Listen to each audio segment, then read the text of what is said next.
Google just announced they're going to be sunsetting ETAs in June 2022. So we got a ways out here, but did want to talk about what this is going to mean for advertisers.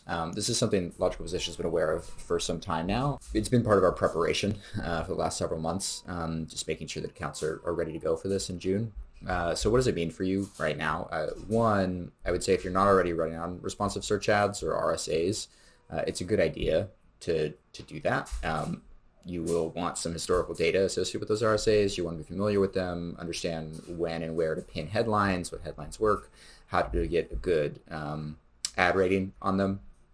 But it shouldn't necessarily mean that you're abandoning ETAs altogether.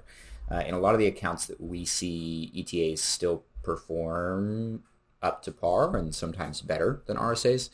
In particular, it really does depend on the keyword match type and the kind of bidding that you're using. So and again, this isn't always the case in any account that you're looking at with active management. People may have different data and be making different decisions, but in general, what we see is when you're running on exact match queries that don't have a ton of kind of close match variants that pop in, you know exactly what the query is going to be. And that's the promise of exact match, at least. And so if you know exactly what the query is going to be, you can really, really dial in your ad through kind of traditional ad optimization, multivariate testing, to get the best possible ad to that user.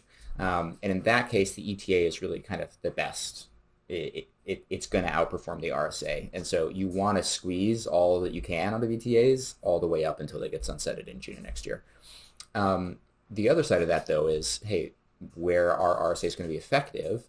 Well, they're going to be most effective where you don't know exactly what the query is. So think on a broad match keyword, for example, or even just a phrase match, particularly with the sunsetting of broad match modified now. The queries are going to be pretty diverse. And if you are then pairing that RSA with an automated bid strategy like a TCPA or a target ROAS, what's nice is those systems can work together to create an ad and set a bid that's particular to the query and to the user that's being triggered. And you can imagine that's triggering the ad. And you can imagine if that's a really long tail query that's being triggered by your broad match keyword, Google's going to do probably a better job of assembling an ad with the raw materials you give it than, kind of your broad brushstrokes ETA that you have for everything that broad match keyword could potentially trigger. So, nobody needs to panic. We've got a long time before this does get sunset. I do recommend getting RSAs into your account and trying them out if you haven't already, and getting familiar with them just to be prepared. But doesn't necessarily mean you need to pause all your ETAs immediately. Thanks.